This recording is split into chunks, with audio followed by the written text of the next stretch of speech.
Ito na tayo, mga kapatid.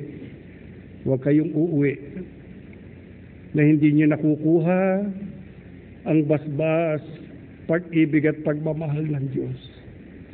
Hinihiling ko sa Kanya na sa sandaling ito ay ibaba niya sa atin ang Kanyang banal na Espiritu.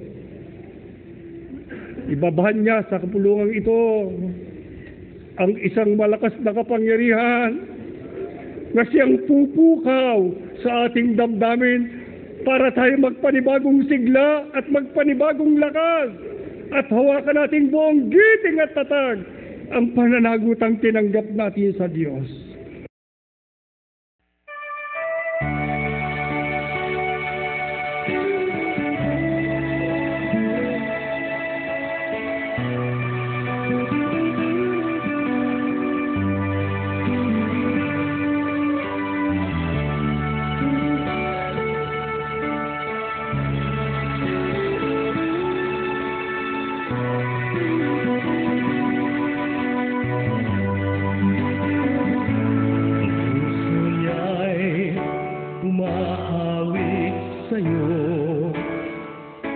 Pumupuri at naglilingkod ng lubos, nangangalaga ng mga alipin mo,